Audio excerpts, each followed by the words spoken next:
Welcome to Squatch-D TV, where the truth is first before all else. Join your hosts, veteran investigator, TV personality, and author Steve Kulls, and from the Kentucky Bigfoot Research Project and the Kentucky Fried Fixes channel, Chris Bennett. Sit back and prepare to take yourself on a journey with the longest-running Bigfoot podcast, Squatch-D TV. Here are your hosts, Steve and Chris.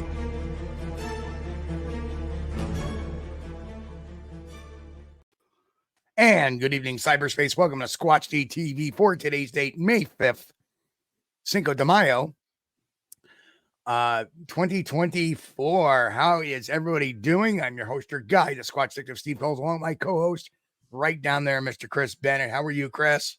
Steve, doing good, man. Excited for today's show. Yes, sir. And hello, Henry down there. Hello, Henry. Hey, guys.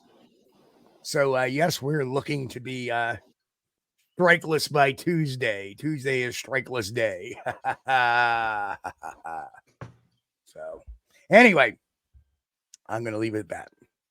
But yes, what an interesting and quick week it's been. Sorry there was no Bigfoot news on Friday. The week was really, I had a very busy week. I was at doctors 4 out of 5 days last week. 3 chiropractor visits and 1 to the pain management doctor. And things are rolling with my neck. Hopefully get some of that swelling down in my spinal cord there to get those discs back into place. We'll see what happens. So off hang in there, man. Hang in there. Yeah, it's I'll tell you, certain nights it's easy to sit in a chair. Other nights, not so much. Tonight, I'm not quite sure. It's there, but it's you know. Well, there wasn't a whole lot going on in Bigfoot news anyway. I mean, there's nothing really groundbreaking out there. Nope. And we've discussed. Go ahead. We've discussed it too about maybe changing the format on Fridays from the Bigfoot news to something else. And we may do that just because there is, we're hoping to get a good Bigfoot story. And a lot of these stories are just the same old, conference here, conference there, So we may get into a couple of different things, Bigfoot news and maybe a topic of the day or something like that. Well, yeah. And here lately, you type in Bigfoot and check for the news. And then it's like the first 3 pages is talking about that Sasquatch Sunrise or something movie, Sunset movie. Sasquatch Sunset, yeah. Yeah. A lot of it is just repeat, like 3 pages of that.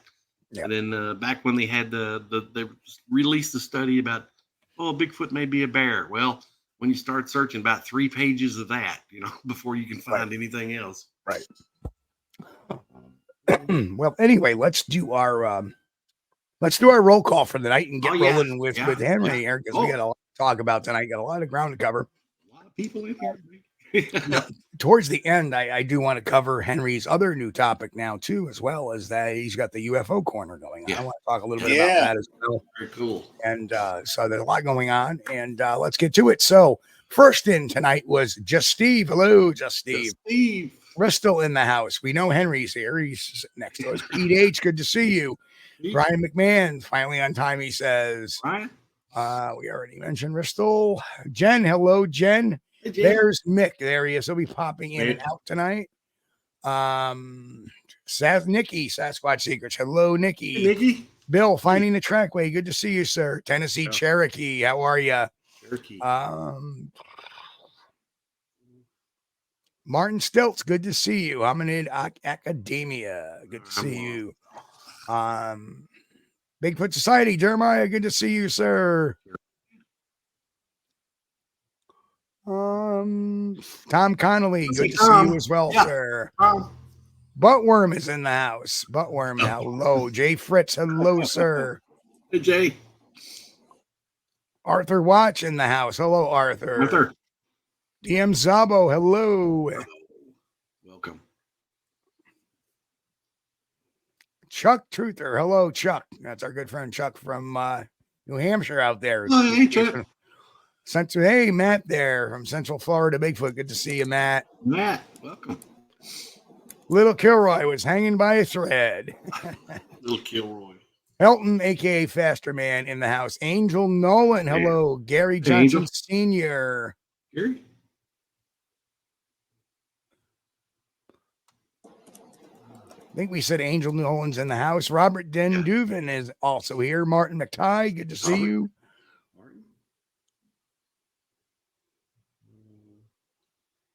Okay, I'm down to the bottom. Blake Burrows. Hey, Blake. Blake Burrows in the house. There he is. Okay, let's get this show rolling tonight. And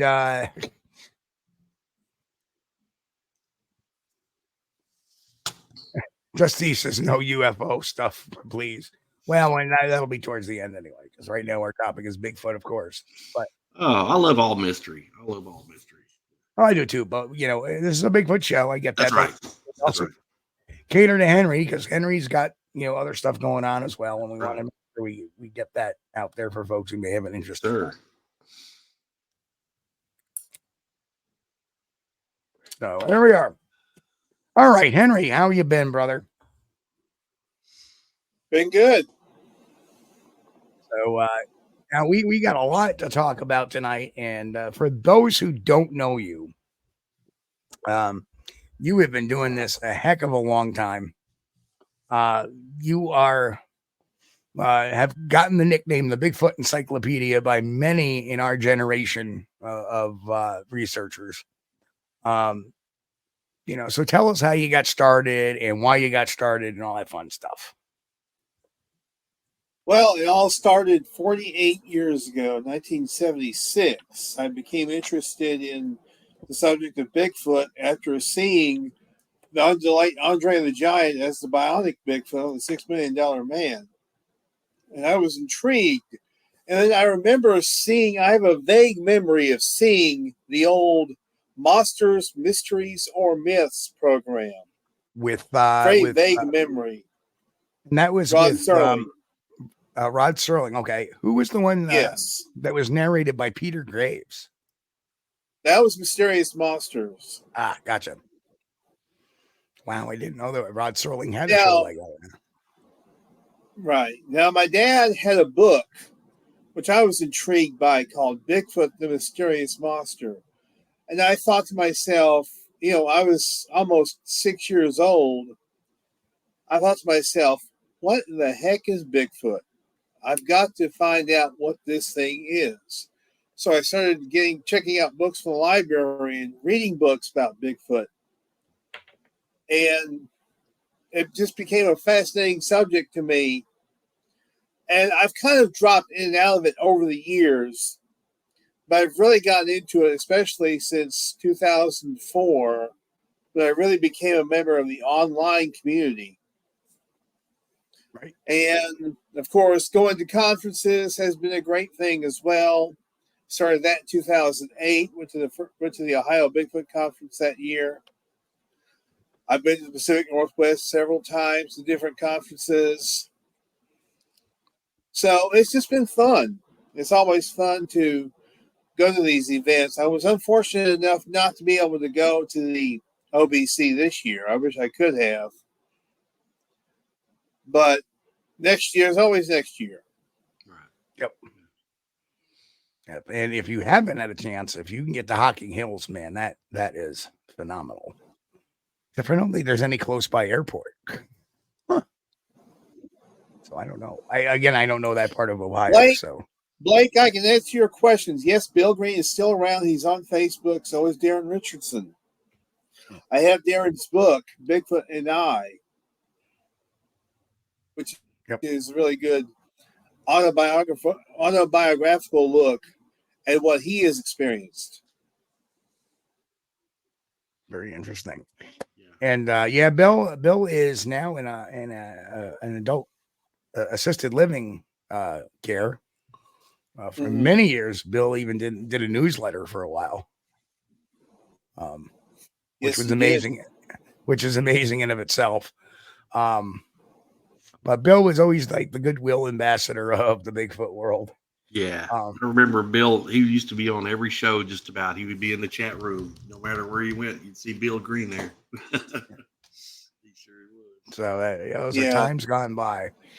But, you know, and I see you're going to be on Billy Willard's show tomorrow night. That's awesome. All right. Yes, that's pretty cool too. I haven't talked to Billy in goodness years. Yep, it's been a while. We had Billy on a couple of months ago, Chris, and great show, good time. So Henry, now for those who don't know, Henry is mainly a researcher who researches a lot of the history of Bigfoot. Very probably one of the most read persons on the topic I know. I mean, literally, how many books have you read, Henry, on the topic? Must be in the hundreds by now. Over 200 at least, maybe 300. So your understanding of this mystery is probably, from a historical standpoint, is probably better than a lot of us. And you know, I tend to know a lot about Bigfoot history, but not nearly quite as much as you do. Out of all your researchers, and I already know the answer to that, who is your favorite? Well, that would have to be the late great John Green. John Green was undoubtedly, unquestionably, the main Sasquatch researcher. You know, he was a journalist, and he came from that background. And when he would ask questions, he would ask them like a newspaper reporter would. And the skeptics, they would say, well, John Green, he accepted too much. Well, maybe he did, but he was very much into the investigative aspect of it, which I appreciated.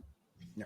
And by the way, I wanted to answer Central Florida Bigfoot's question about, did you know Roger had 6 years of experience with 16 millimeter and home movies are in Bill Munn's hands? I was not aware of that, Central Florida Bigfoot, Matt, but that's interesting information to know.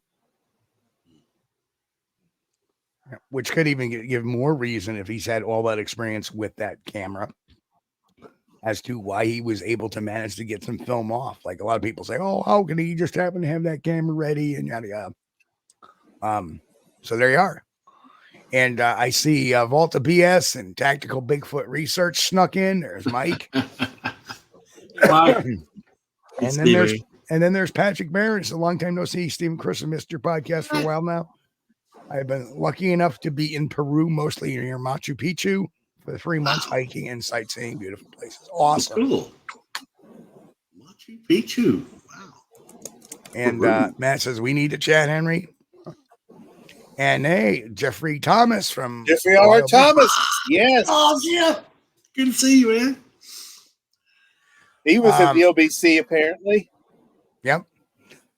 Yep. Cool. So anywho, out of all your Bigfoot stories and encounters and tales of, well, let's just say anything Bigfoot, any story, anything Bigfoot, what was your favorite?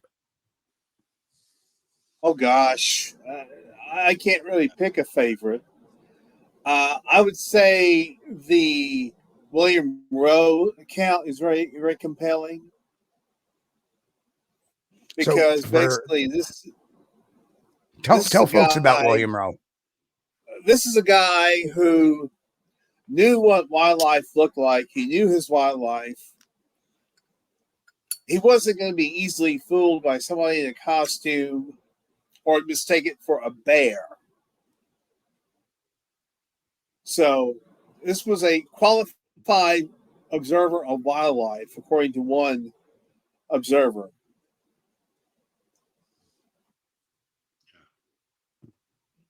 Pretty cool. Now, what are your thoughts on like some of the classics, like Osman, real or not real? That's a bit of a gray area because all we have is his account of what happened. We don't have any corroborating evidence. It's been almost 100 years, if you can believe it. Yeah.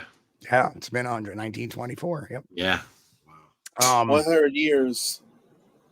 So then we have Muchalot Harry. which was the same year as Osman. That was also No, it was 1928. 1928. That was 1928. Yes. But his story came out before Osman's. Came out before Osman's or not? Yeah, because Osman's didn't go on record until, was it after Jerry Crew, wasn't it? It was like 1958. Oh, that's right. That's right. Because Osman didn't tell his story until 1957. Right. Yeah. That's true. I think John Green interviewed him too, wasn't it? Yep. Osman became public with that. Was that before or after the Jerry Crew? I thought that may have been after, but you're saying it was 57. It was 1957. So he actually went public. He went public before Jerry Crew. 33 years. Yes. Jerry Crew was 1958. That's good to know. Because some people would say, oh, well, Jerry Crew came out and then Osman came out with a story. So that actually is the other way around. Osman came out with a story, then Jerry Crew found his tracks. And we actually had Jerry Crew's nephew on the show a couple of years back, another great recounting of the story as well. So we got those. How about Jacko? What are your thoughts on Jacko? That one has been looked into by several individuals. I know that John Kirk has been one of them, and he feels it was a newspaper hoax. Now, I'm reading a book, or I'm actually rereading a book by Christopher L. Murphy about that case. It's a very short little booklet. But that one is hard to make a determination because there are those who swear they saw this thing. They saw this thing on display. There were those who said, well, maybe Jacko was the replacement for JoJo the dog-faced boy, or the other way around, with Barnum and Bailey Circus. So who knows where the truth? Who knows where the truth lies with that one? So here you're on the hot seat tonight. So, I figure we'll do the go around first, and then we'll get into your sighting and your experiences that you've gone over the years. The most prolific hoaxer, Tom Biscardi or Rick Dyer? We're going there. Oh boy. Well, Rick Dyer got all this attention from the media back in 2008. He and Matt Whitten. So Biscardi just kind of glommed onto that, I think. So I would say that Rick Dyer is the more prominent hoaxer. Although Patrick Barron brings up Todd Standing.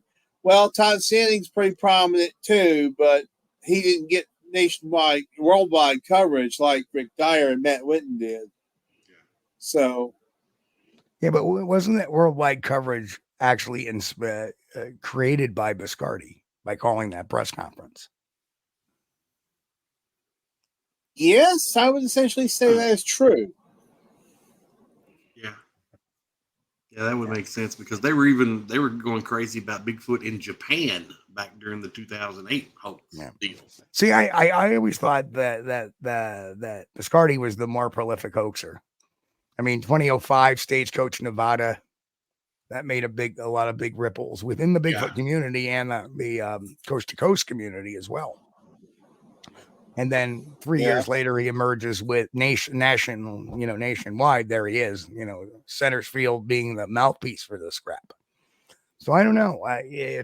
For me, it's really hard. I mean, to me, it's like, Dyer had taken a couple of pot shots, with hoax, 2008 body hoax, 2012 body hoax. Whereas Biscardi's been kind of that consistent. I'm going to tell BS here. I'm going to tell BS here. I'm going to tell BS here. I don't know. And definitely, I would say Biscardi's probably got the most hoaxes. He more hoaxes than Rick Dyer, and he was even part of that one too. But I think Biscardi's got a lot because that Stagecoach Nevada one, that was a big deal. he went on Coast to Coast Radio and said that they had captured one or something, and they were going to show it live feed on their website, Right. and you had to pay for a membership. And so all these people that listened to Coast was like, oh gosh, they went to the Bigfoot, whatever it was, website, and then paid this membership fee to view the footage of the creature or the live feed that was never there. That's pretty bad. So anyway, let's get into some of your Bigfoot experiences, and Chris, if you want to go ahead and ask your question to Henry about. Yes. Well, here a while back when we was doing the show, and I noticed over in the chat room that you had witnessed or had a sighting or some type of a white creature. Can you tell us a little bit about that, Henry? Where was it, and when did this happen? Yes, this happened in 1998 in January. I was driving home from Greenville, Mississippi, which is south of here, about 30 miles. Coming up Highway 61, about 10 miles south of here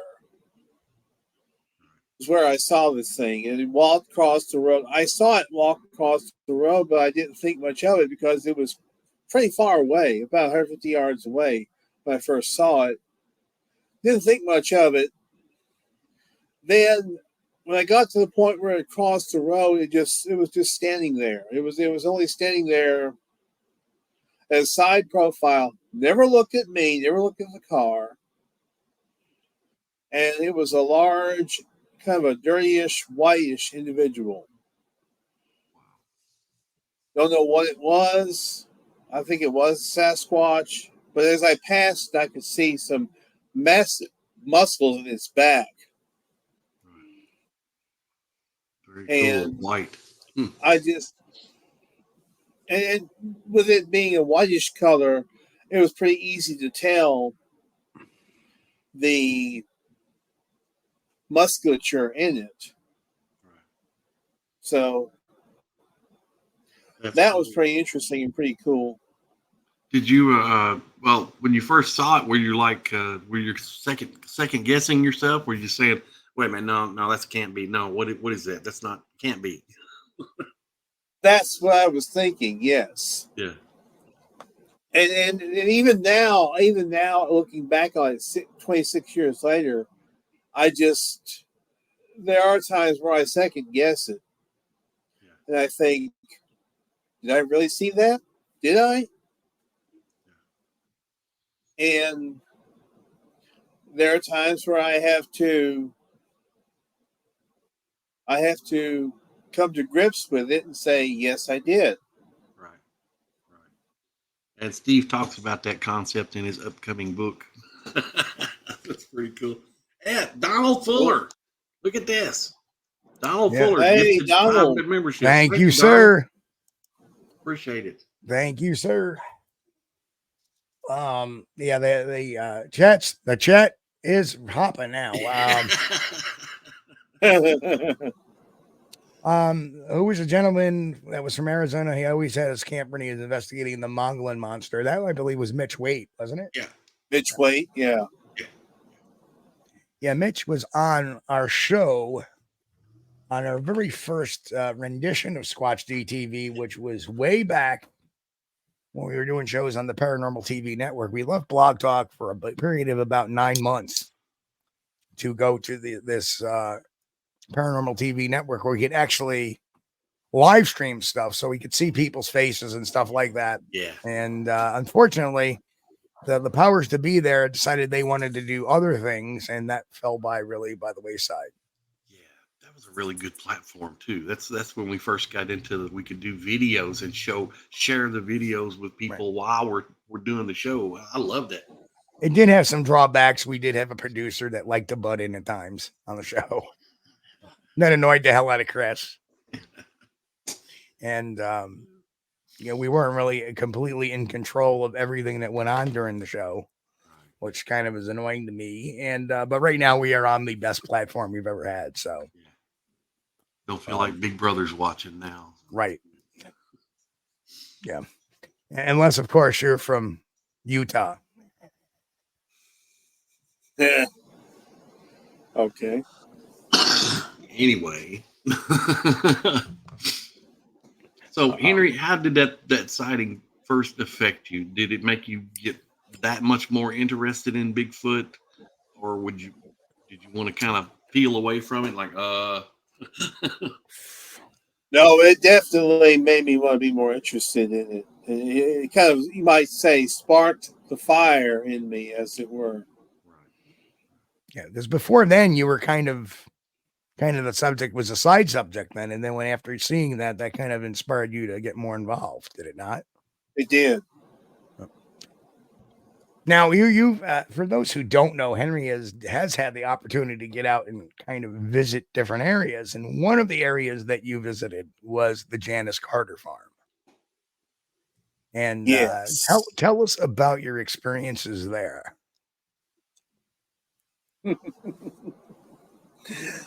Well, I'll tell you, Janice, she's a nice person, but I hate to say this, but she's not very reliable when it comes to information.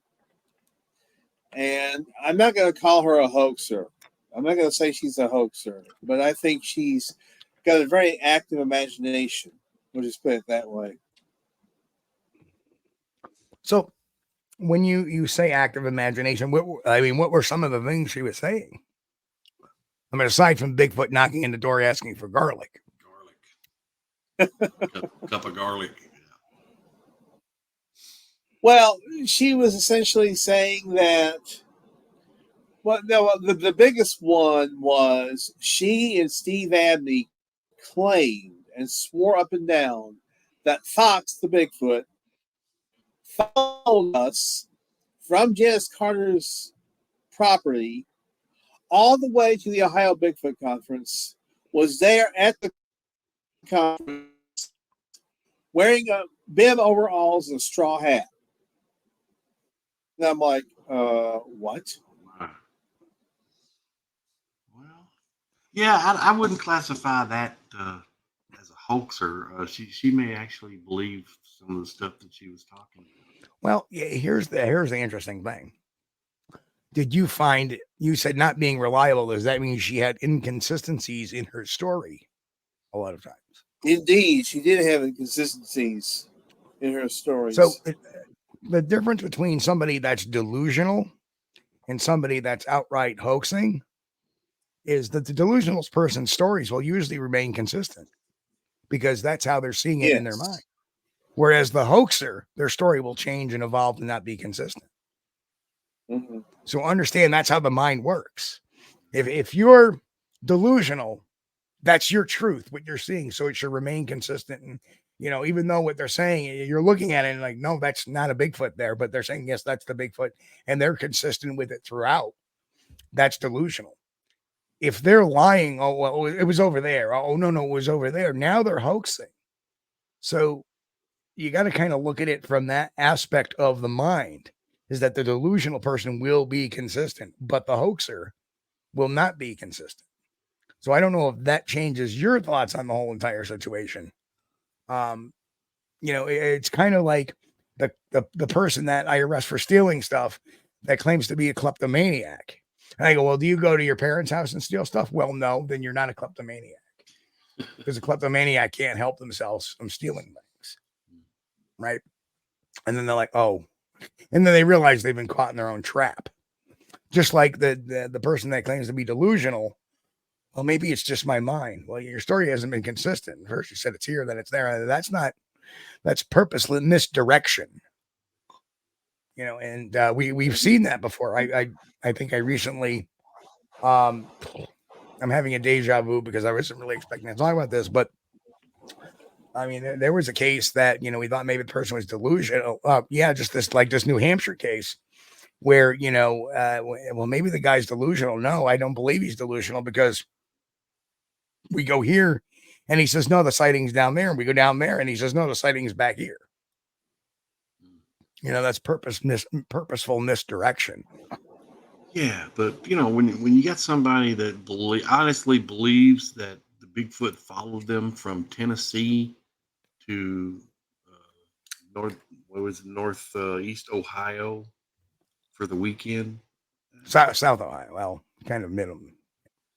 Yeah, that's who. That's a little bit of a stretch there. So how would you? And the other thing that really kicks it to me too is that you have two people now saying, "Oh, we're seeing this," and that's just, to me, it's either one, mass hysteria, or two, it's just willful hoaxing by both of them. Now, what was Steve's relationship to Janet? I forget. Were they just friends or? Steve and his wife were staying with Janice and her then boyfriend at that time. So, Yep, good job there, because I was going to just start that. Yeah, maybe just good friends. So, when did you spend any time at the Janice Carter farm? well, I spent time at her house, but she had a house in Rockwood, Tennessee, but the farm was about a half hour away. She took me out there, claimed that there was a cave that had been filled in, claimed that there were two graves, supposedly, where two supposed Bigfoot were buried. I don't know what to make of that, to be quite honest. No, and again, that's kind of, I mean, you would think that Igor, being the scientist he was at the time, would have said, "Oh, there's two graves. Let me go dig it up." Either that, or she just made that story up. Just to, Now, I don't know if did you ever know Mary Green? No, I never met her. But Janice seemed to be like a fall off of Mary Green, and like I said, a lot of people said that of both Mary and Janice. They're very nice people. Yeah. But I've always said before, people that are con artists, the con in con artist stands for confidence. So of course they're going to be nice people. So I always, that's how the Marxists kind of fooled Dr. Warren Cook. With what I see doesn't look like a Bigfoot, but I can't see them hoaxing this because they're such genuine and nice people. That's the way, a con artist will hit you. Most people that get conned by somebody, I would have never seen. I never saw it coming because of X, Y, and Z. So, well, Henry, did you ever see any of the Mary Green photos where she had those pictures of kind of blurry bushes that was supposed to be Bigfoot? I have probably seen those online, but I've never seen them in person. I had looked at them. Online, because that's the only place I'd seen them, and zoomed in, and I'm really looking, trying to find through the leaves. Where's this Bigfoot at? I don't. We just had to take her word for it that I guess it's on the other side of those bushes. But that was the only thing. Now we're getting some interesting information from Tennessee Cherokee. Janice used Mary Green when she got sick and in a weakened state. I think it was a very mutual thing. I think Mary used Janice quite a bit to elevate her stories. Well, you see, Janice is having the same thing going on in Tennessee. Yeah. Mm-hmm. So I think that sometimes it's mutual, and just because somebody gets sick, that it doesn't necessarily mean somebody's taking advantage. It's the I think really it's just how it's going to end up. Well, Henry, when you were there, did you have any sightings? Did you see any bears or anything, or Bigfoots or anything out of the ordinary? I did not see anything. I didn't see anything. Now, one individual that was with us claimed that they saw things. Yeah. I never actually saw anything. Now, interestingly enough, I may have seen something in Ohio, but it may have been being primed to see it. Priming the pump, as it were. And that was in the late Dallas Gilbert's research area. I took a photo, and I thought for the longest time I had a photo of a Sasquatch, but I think it was just pareidolia, to be quite honest. And there's Chuck met Steve, our friend from Thurman. Yep. Her name wasn't Mary, but we called her Crazy Mary because Mary had what we believe was a legitimate sighting. And then all of a sudden she went right off the scale. Every picture there was a Bigfoot in it. Yep. And we actually took her to the spot where, no, this is what you're looking at right here. See that? And then the next day, she came out and said, hey, no, I was wrong. It was over here. It wasn't there. Now she's pointing to something completely different. And that's a form of PTSD, to tell you the truth, is that when people start seeing you have an honest, legitimate sighting, and then all of a sudden you see Bigfoot everywhere, just like it's a form of PTSD. Yep. Yeah. Guarantee you go out in the woods and you have a sighting. The next time when you go back, if you hear a twig snap behind you, you're going to be like, Bigfoot. Now, Mary Green, for those who don't know, was known as a Tennessee Bigfoot lady. And she was very friendly. She was very friendly to me at the time. And I've had conversations with her. I didn't believe a lot of what she was saying. But again, I'm a very big believer in letting people talk and bury themselves a lot of times. Because to me, there's the delusional hoaxer, and then there's the outright hoaxer. And the outright hoaxers are usually the ones I'm calling right away, like the Standings, the Scardies, etc. But the delusional ones, you got to kind of let them run their course a little bit, because eventually they bury themselves. And there came to a point where both Mary and Janice were not taken seriously by anybody because they kept talking and talking and talking and talking and talking. Tennessee Cherokee said Mary was a legit researcher in the beginning. Many people knew of her in Cumberland Mountain town of Jamestown, Tennessee. Right. So she may have had a sighting and then just been, everything's Bigfoot. So let me predicate this. I always in Tennessee, you may yes, and she was a sweet and kind lady for sure, Tennessee. I'm not disputing that, but we hear that a lot about Todd Standing. Oh, I think, he's an honest guy. He just got caught up in hoaxing and yada, yada, yada. And I think he's had some, and just like the person who, they said, well, they came out as legitimate and they were legitimate for many years. And then all of a sudden they started hoaxing. No, that's what you call the buildup. I mean, think about it. If you wanted to be a hoaxer, right, and you would come out as legitimate for a year or two, and then all of a sudden start springing all these hoaxes on you. And that's exactly what Mary Green did. That was all, to me, it's a scheme. I need to establish my credibility and then completely wreck it. And, Melba Ketchum, there's a great example of that, saying, writing on her academic credentials for a long time. And then all of a sudden she springs this well, Bigfoot are a people and they deserve constitutional rights. What? You see, that's what people understand, is that exploring the mind like I have, and like I said, the book's coming out at the end of the month, is that, people appear to be legitimate for the longest time. And unless they have a long track record. Henry May's got a long track record of being legitimate. Billy Willard, Jeff Thomas, all these people we have, Tom Steenberg, even myself, we have dedicated our lives to, being truthful on things. And we have a long-term track record. But you don't come out for a couple of years and then all of a sudden start springing BS on people. That's just a buildup. That's just, people said that about my latest current nemesis, that, well, he came in as legitimate, but then all of a sudden he started putting all this clickbaity stuff up like that.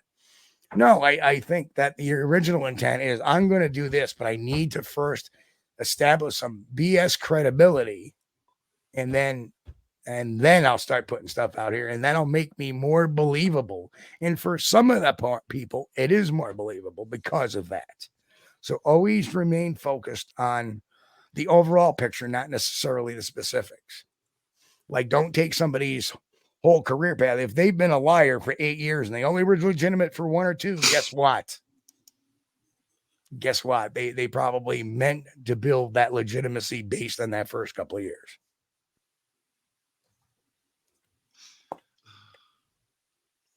Pat Barron said Henry May's been around since the Civil War. Oh my God. Just kidding. Yeah. Henry's been around a while. I mean, you started on YouTube almost 10 years ago, right, Henry? And then you were on Blog Talk a long time ago, because I remember going to the Blog Talk and listening to your show. Henry May was the the second program to spawn on Blog Talk Radio was the Sasquatch Experience, and Mr. Henry May over there was the co-host. Yep. I'm still co-hosting the Sasquatch Experience. Now we have the video podcast, plus which is live every other Monday night, 9 Eastern, 8 Central.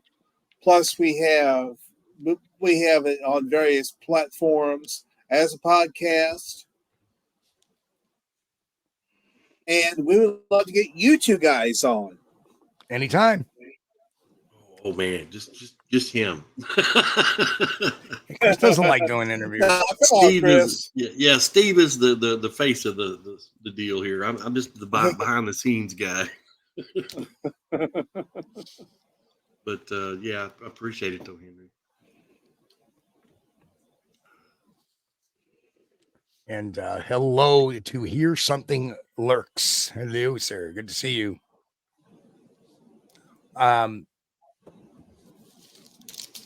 That's fascinating, though. When you think about it, too. I mean, how did it all start? I mean, tell us about when you first arrived at the farm. What were your impressions? What did you see? What did you feel? What did you think? I mean, I think that's kind of fascinating that, to me, it's like people ask me, like when I arrived, when I defrosted the dyer suit in the freezer. I remember people asking me all those questions. What was it like getting there? What was the atmosphere? I mean, I like to ask you the same questions. What did it feel like when you got there? What was the atmosphere? What was I guess the atmosphere was, I thought at the time, as an investigator, that you need to stick to the facts, never deviate from the facts, as our good friend Thomas Steenberg says. And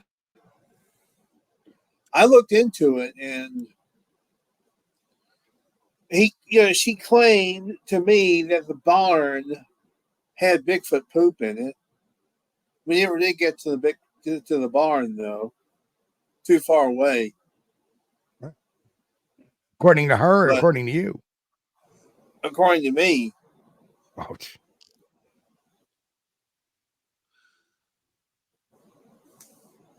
So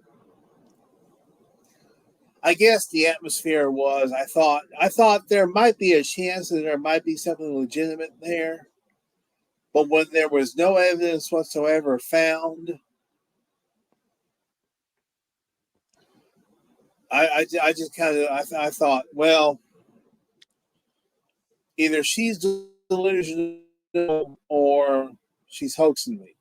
I couldn't tell which.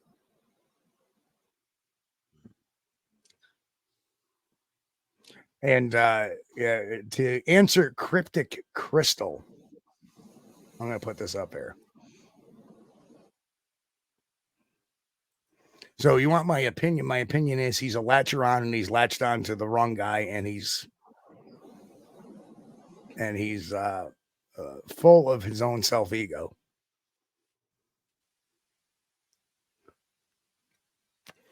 So, well, I want to get into some questions for Henry sure. that go into his research and just get some of Henry's opinions. Okay, Henry, I know you've been reading these books on Bigfoot for years and all these sightings and everything else.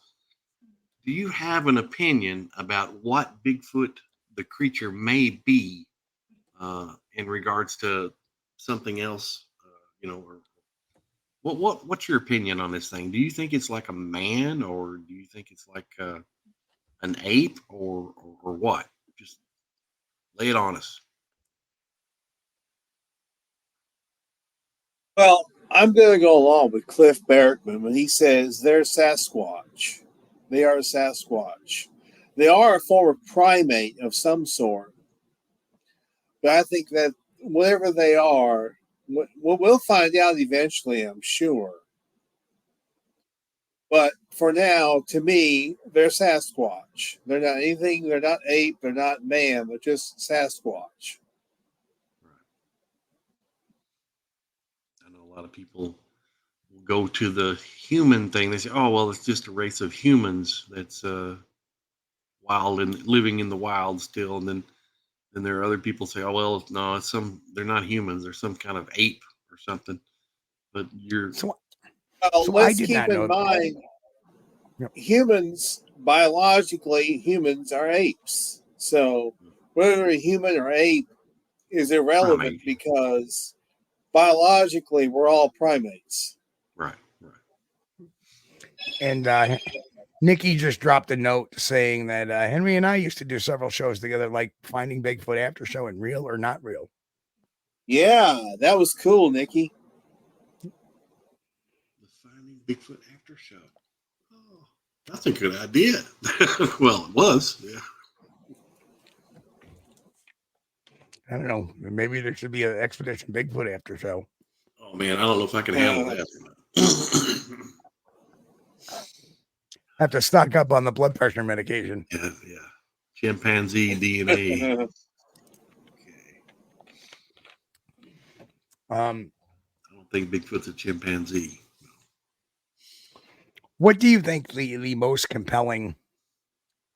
And then we're going to get on to one of your favorite topics after that. But what do you think is the most compelling Bigfoot encounter you've read or heard? Is there one that really stands out aside sans the PG film? I mean, one without evidence, where somebody had actually seen one. What was the one that really stands out to you as being probably one of the best encounters of all?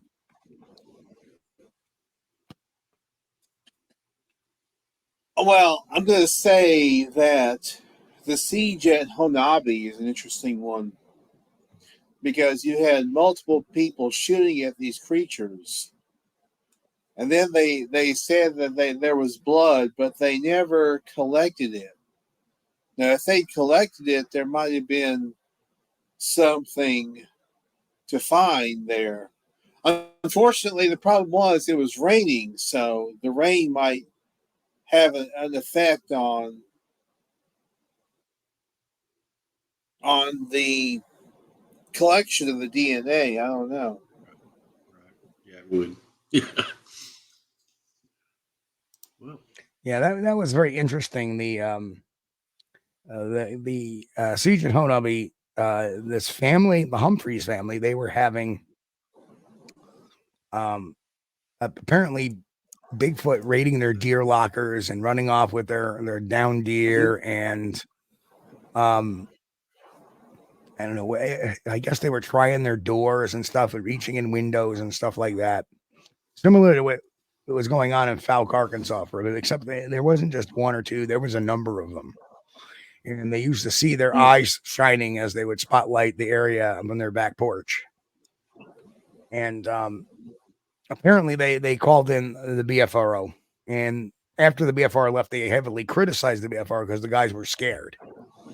But apparently the one thing that struck me the most, which kind of leads me to suspect that, hey, maybe there is really something to this, because they explained a very Pavlovian type of response to gunshots from the Bigfoot. And that was the fact that they would fire the gunshots and the Bigfoot weren't moving. They weren't leaving. They weren't running away. They weren't scattering. And they realized that every time they heard a gunshot, usually there was a deer killed.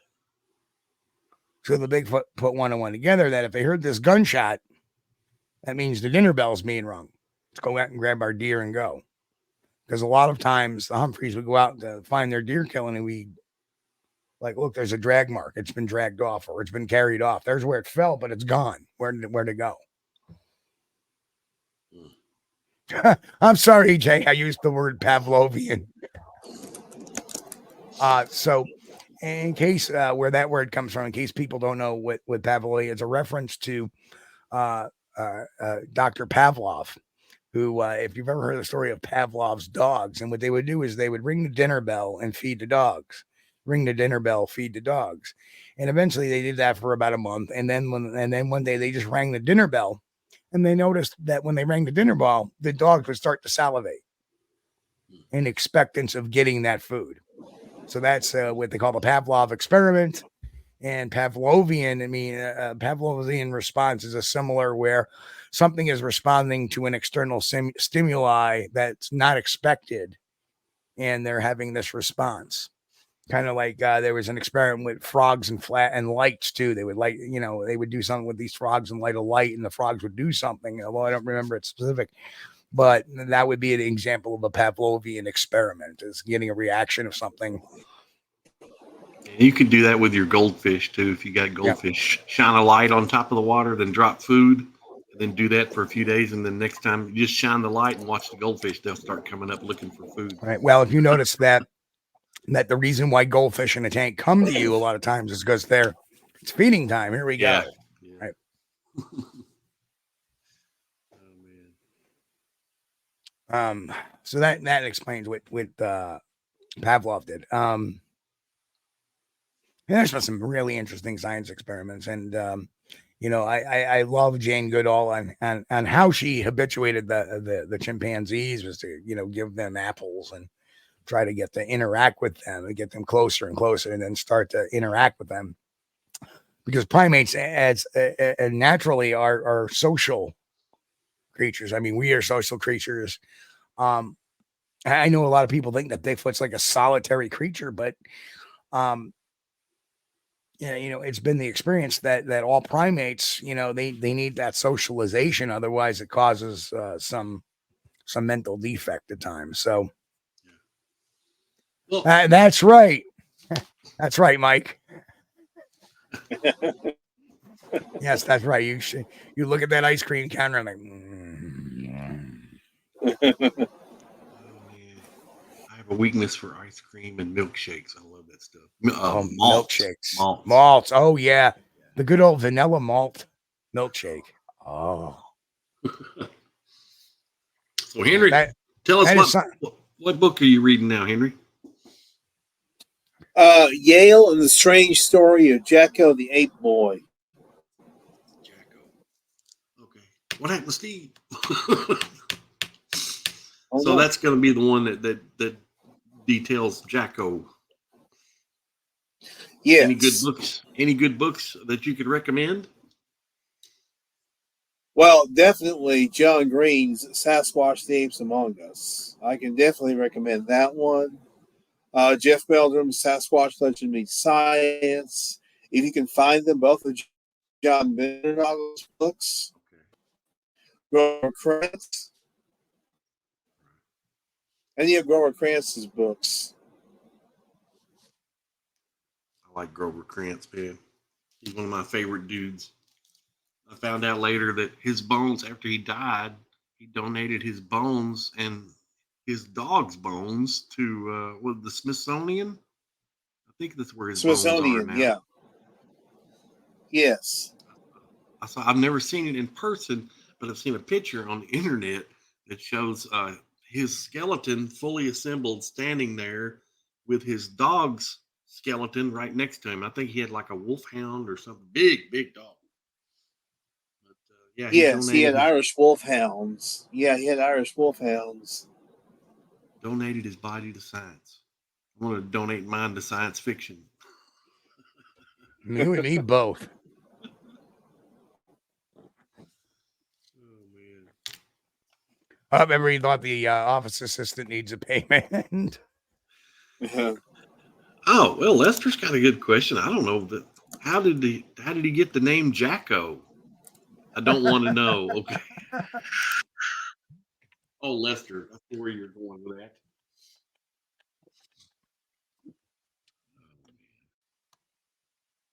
Any idea, Henry? I have no idea. I don't know where that nickname came from. Yeah. So, when have you seen? I mean, looking back at this, just take a look at the last 25 years of Bigfoot research. What have you seen that's been better, or what have you seen that's been worse?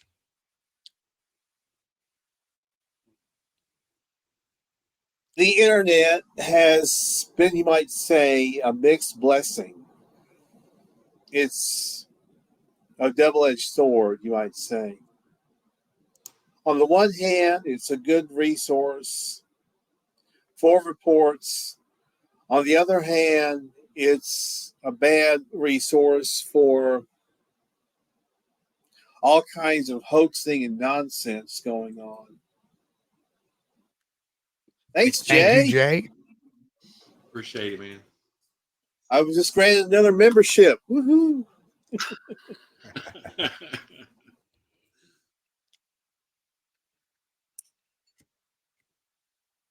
And especially, listen, with AI coming along, how are we going to be able to discern the real footage from AI footage and photographs as well? Right. Yeah, I think Just Steve makes a great point. He says, "Oh crap, we need new stuff and research like Central Florida Bigfoot." And truthfully, there have been stuff like Central Florida Bigfoot and the 500. That's been done, and it has been done before. It just not broadcast, not necessarily on YouTube or talked about a lot. I've done a lot of pincher movements in my day, trying to, for all intents and purposes, Whitehall is a Bigfoot corridor. I love Matt's approach. I love Matt's the way he sets stations up and the geotagging and all that stuff. That's what we need more of. And agreed. I don't know if you noticed or not, Steve, but my internet keeps cutting in and out. I think they're changing the squirrel inside the cage or something. So if I go out, I'll probably be back as soon as the next squirrel gets up. You got to feed them. I always think of what could be next. What do we need to do next? And I think really in the last 25 years is that there's been a lot of emphasis based on false starts and false projects. The Ketchum study, the Erickson project, have all fallen flat in their faces. And I think partly that's because in some instances we've let the person running that thing, it's not become about the Bigfoot. It's become about the person running the study. Which is why I like Matt stuff. That was about the Bigfoot. It was about the evidence. It was about the technology. It was, okay, we got here, here, and here, and here, and here, and this is what we got going here, and that's what we got going there, and we have technology to back all that up. Whereas these other things were centered around a personality or a particular incident in the past. Like the Erickson project, notoriously, the mainstay of that was, the Ohio River Valley encounter in Crittenden, Kentucky, in the Pancake Eater video. That was centered around that. The Ketchum study was focused around the star of the show, Dr. Melba Ketchum. It's all about her.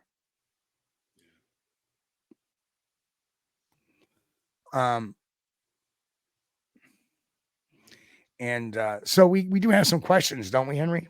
Or Chris? Yeah, we've got a few questions in the chat. and I've had some of them been starred back here. See, I think we already got this one about the siege at Hanobia. Okay, we'll mark that one. Okay, and I don't want to do that one, Lester.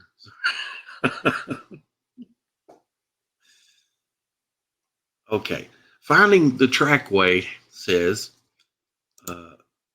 as a historian, has Henry heard much about these things moving in traditional fashion? No spider walking on all fours. For question when the time comes. So, historically speaking, Henry, how do they move? Do they walk around on 2 legs, 4 legs? Well, there are those who swear they've seen them down on all fours running through underbrush, which would seem to be the easiest way to get through that kind of stuff, especially in the South. In the South, they can be really thick. So I think traditionally they do walk on 2 legs, just like we do. Mm-hmm. But occasionally, when they have to, they'll go down on all fours. Makes sense. And the next question. Let's see. Robert Denduven. Yeah. He wants to know about, oops. What do y'all think about the 168-hour documentary or 168-hour documentary? And could it have moved the field forward had Kerry Arnold not passed away? I've not seen that. I've not seen that. Have you seen that 168-hour documentary? Kerry Arnold, Henry? I haven't either, but I'm going to have to write that down. But if it has Mark Zasky in it, then there's a huge issue with it. I don't know if it does or not. I know Kerry was having some interaction with Mark Zasky, actually sending him some equipment and whatnot before he had passed away, on the unfortunate pass of Kerry Arnold. Kerry Arnold was, from all intents and purposes, what I've heard, is a very nice guy, great guy in the field. But Zasky has a little less than credible reputation, so I'm not.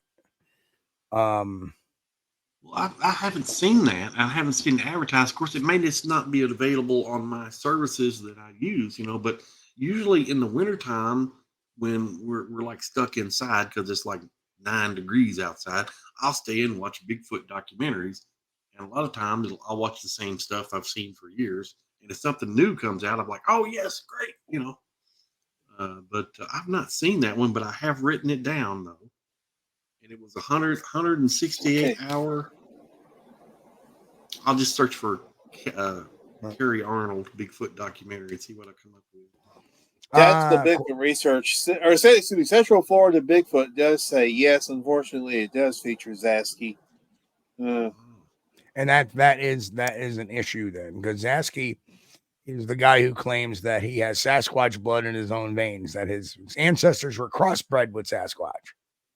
So again, it's very much like the Erickson project, where if you're a nice guy, if you're a really nice guy, you just want to believe everybody, you're going to get people involved that have nefarious reasons. I mean, you have Erickson, who had gotten Randy Grissom involved, and then you have the Johnsons down in the ORV area. They were not necessarily legitimate. At least the male wasn't.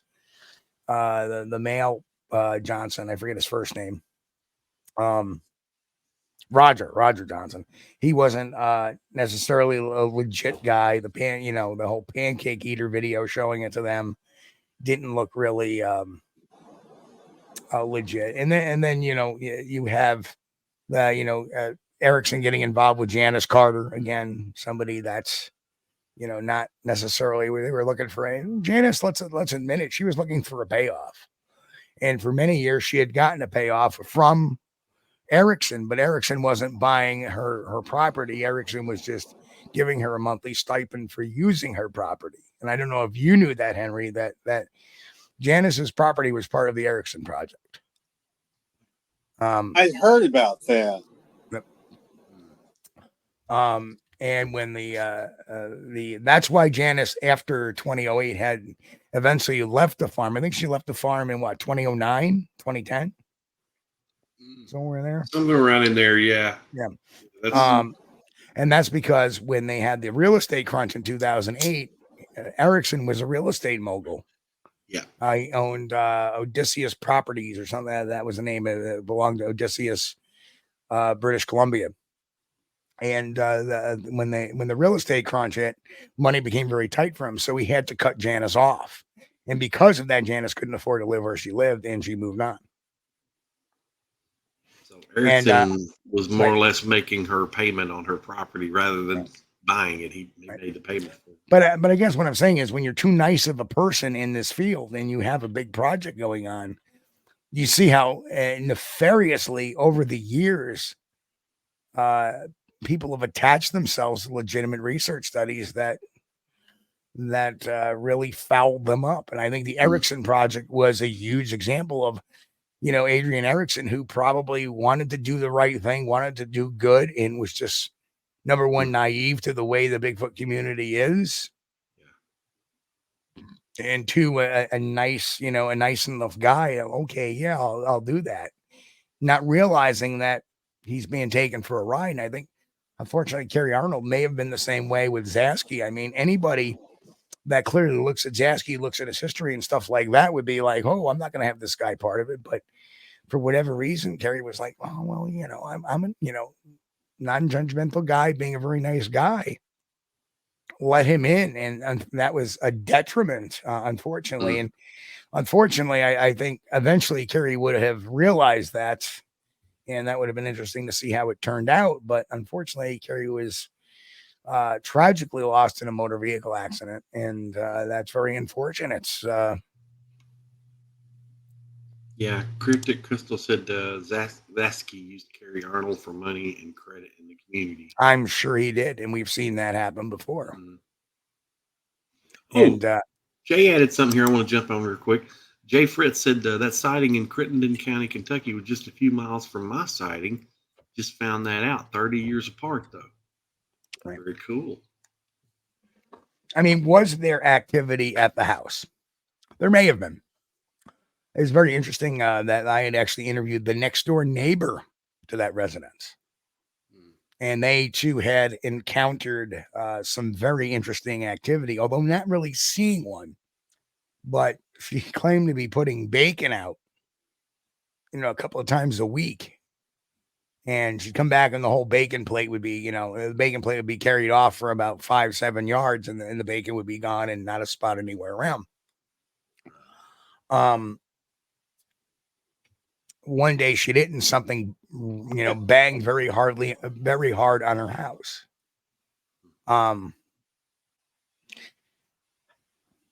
Yeah, I know. Platypus Project had huge bills, but those tails later fell flat.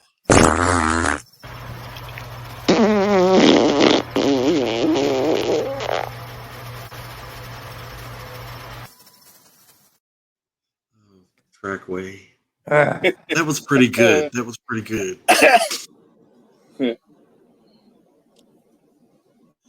For the Ralph. Okay, that one made it. It's killing me. Oh, we better get some more of these questions, Steve. Go right ahead. Have at it. Let's see. I'm gonna take this one down from because I don't want to cover that subject. Yeah. Mike over at Tactical Bigfoot Research says, well, what is Henry's favorite research tool? That's a good one, Mike. A camera. Keep a camera on you at all times, because if you ever have the opportunity to photograph a Sasquatch, you should do it, because otherwise you just have a story, and we have thousands of those. That makes really good sense. Yeah.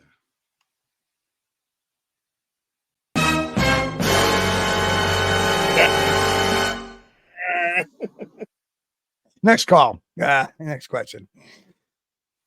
Has Henry written a book or is thinking about writing a book? Ooh, good question. Oh gosh, I don't know. I don't think I would have patience to sit down and write something.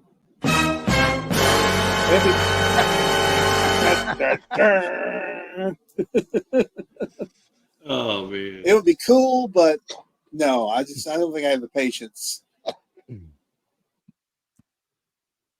man, I would highly recommend you consider doing that, Henry. You could do it. I mean, I know you could do it. And I would love to read something you'd written. Next question. You had your choice to visit any historical Bigfoot location anywhere in the world. Where would it be? Where would you pick and why?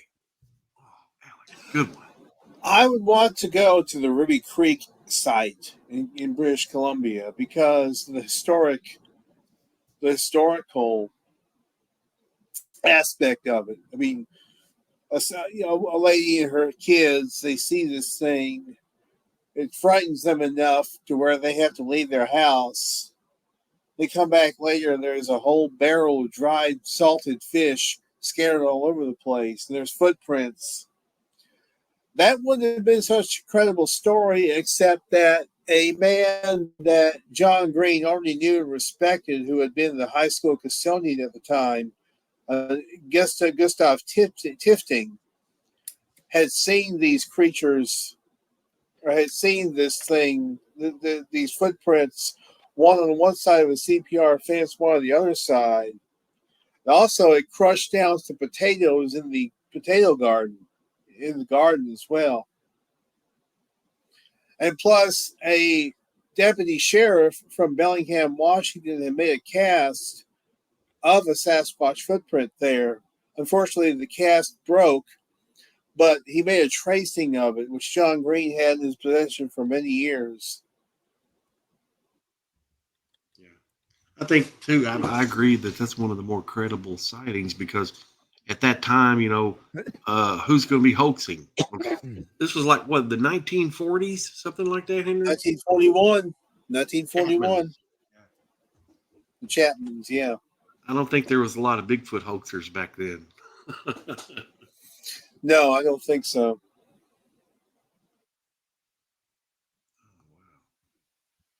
Well, I never thought about that. Yeah, that would No be problem, that would be Alex. a good one. Yeah.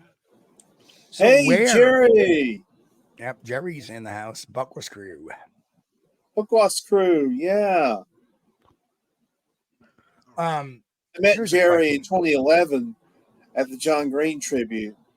Okay. Even got to sit by him. Yeah, I mean, you did get to meet John Green, correct? I did. It was great. Yeah. It highlighted my life. I mean, I did get to interview him on the show years ago. Actually, it was in 2007. We got to interview John Green very early on, and I'm glad I did. And of course, Henry, you remember this famous comment from one of our early on shows. Might even have a parallel universe where Tom Biscardi is honest. I love it. Great picture. Weird. Yes, that really. Yep. Weird. That's it, man. Yeah. Yep. Did you ever have any interactions with John Eric Beckjord? He called me a couple of times, but not in the middle of the night, thankfully. But from what I've heard, that's what he would do to some people. He would call them in the middle of the night. He would call their employers. He would call their job and things like that and try to harass them.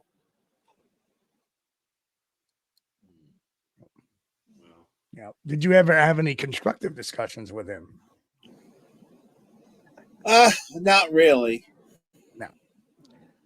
No matter what a John Eric phone call looked like, it was him telling a story, expecting you to listen, but not listening to any feedback or return engagement. That's for sure.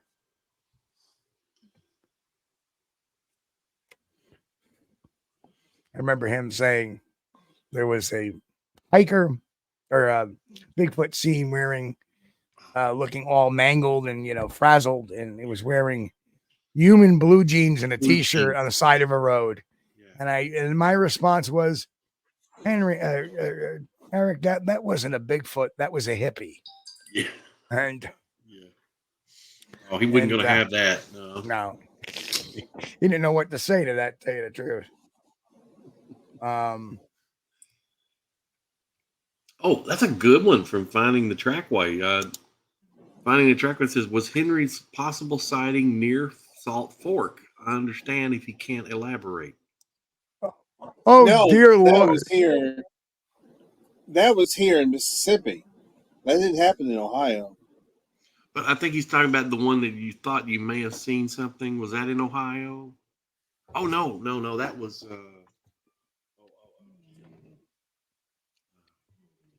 the other guy's place. No, I don't think that was in Ohio either. No, his sighting, he had the white Bigfoot. Yeah, that was in Mississippi. That was in Mississippi. But there was one, he took a picture that he thought it may have been a Bigfoot, but he reviewed it and he thought it might be a pareidolia. That was it. Yeah, that was about that was many miles away from Salt Fork. Okay. Is where that was.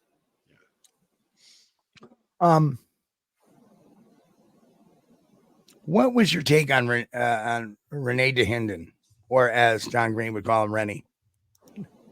Oh, Renee. You talk about a guy who was a crusty old curmudgeon. But from what I've heard from friends of his, especially Larry Lund, you could get along with him sometimes. Sometimes. And I know Thomas Steenberg talked about how he loved Renee and Renee loved him some of the time. Yeah, I know he kind of rubbed a lot of people the wrong way. I remember him watching some videos with Daniel Perez on it, and he's yelling at Daniel Perez. It seems like Renee had no decorum at conferences. He did not.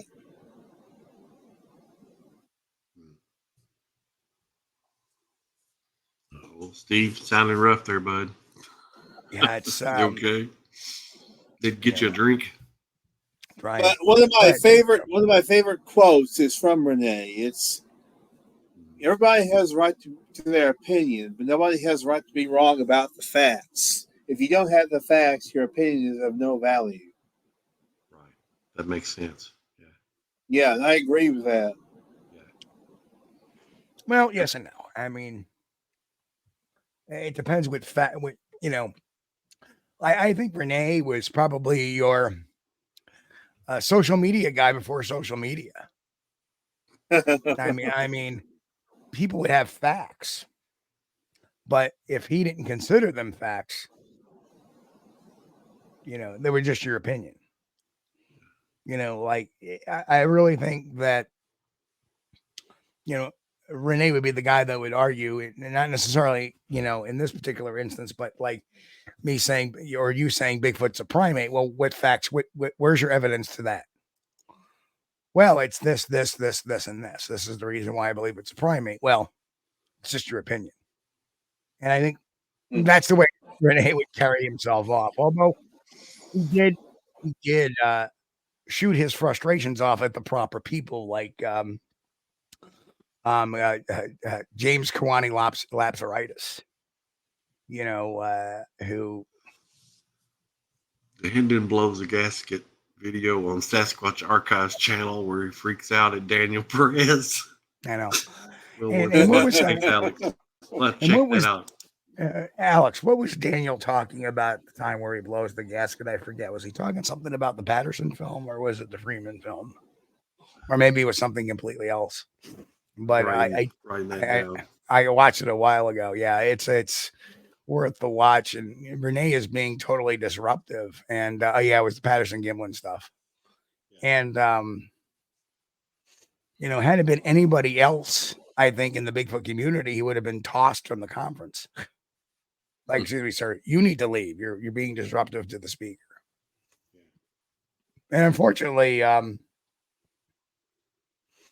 you know, he would start that in the middle of somebody's presentation. And I think that was one of the reasons why, you know, the Sasquatch Odyssey came about, that movie, the Sasquatch Odyssey, because he was such a firebrand of a figure that he didn't care about decorum. And unfortunately, even he went off about everyone, as Nikki says. And I agree. I think the older Renee got, the crankier he got, and the less he cared about decorum or you know, anything like that. Because to me, that I'm sorry that what he was doing, although many people get a kick out of it. Oh, that's Renee. I find it kind of rude, because I would look at myself as a speaker. Would I want him yelling at me in the middle of the crowd? You know, me, I would have handled like, listen, if you want to do this lecture, you come down here and do it yourself. I can leave and I'll still get paid, but you can do my lecture. Do you want to do my lecture? Go right ahead. Well, maybe, you know, Dehennon was set in his opinions, and that's what he's going to do. Let's clarify something. Dehennon was not from Sweden. He was from Switzerland. Correct? Yes, he was Swiss. Right. He was Swiss. Right. I just want to make sure I know Grasher said it was Sweden's version. No, he was from Switzerland, and he was from the German-speaking part of Switzerland. And Switzerland has both a French-speaking section and a German-speaking section, just so people are clear. I didn't know that until I didn't know about the French Swiss until I watched the special on Switzerland. Very fascinating documentary and country there. It's completely way different. In fact, Switzerland has the highest per capita of being and also an Italian section, what they consider being happy. And but everybody has to serve in the military. Everybody is up to a certain age is in the military reserve. And that means every citizen for 2 weeks a year has to report for military duty, which is really some fascinating stuff. And they are expensive, yes. In fact, one of Switzerland's biggest fight on crime is the smuggling in of meat into the country, which is fascinating too, because meat's super expensive in Switzerland, and you can get it for $3 or $4 less a pound across the border in France, which is where a lot of these people are going to get their meat, and they would try to bring it over the border. They would get caught by customs and control, and they're only allowed, I think, like 1 pound to 3 pounds of meat per person in the vehicle. So if you're carrying in 10 pounds of meat and you got 2 people, you were in violation of the law. Very meat. Yeah, fascinating. Fascinating. Well, you know, I like some of the stuff they do. Like, I think the United States should adapt a program to where as soon as all the students graduate high school, they should do military service for 4 years. You know, a 4-year stretch in the Army, military, Air Force, Marines, whatever, Navy. And I think our country would probably change a lot if they would do that, make military service mandatory. As soon as you graduate, 18 years old, go in the military. Do that. Yeah, but you understand the basis of this country was created on the thing where military service shall not be impressed, and that's when you people understood World War II, the draft and all that stuff. Everybody understood that was a world war. And we were attacked and yada yada, but people didn't understand the draft in Vietnam because of that very reason. And that all goes back to 1776 and the years preceding that, which led up to 1776. So I still think some of these young men and women need military disciplines. Some of them would benefit, yes, absolutely. But then again, we have something in this country called freedom of choice, which is a wonderful thing because it allows us to be. I'm just saying they're free to choose, Army, Air Force, Marines, Navy, give them their freedom of choice. But now, I want to get on. We're not going to do politics here. Right. We're getting off on that. Yeah. I noticed Grasshopper Allen mentioned Henry Franzoni. Have you ever had any run-ins with Henry Franzoni? I met Henry in 2009 at the first Yakima Bigfoot Roundup, and he made some interesting posts recently about Jeff Meldrum. Let's just say they were very interesting. Well, what was to them? Let's not. We don't avoid controversy here. Well, Henry was basically saying, Meldrum, you weren't here first. I was here first. Wow. Henry is also a guy who plays drums in the forest. Oh, yeah.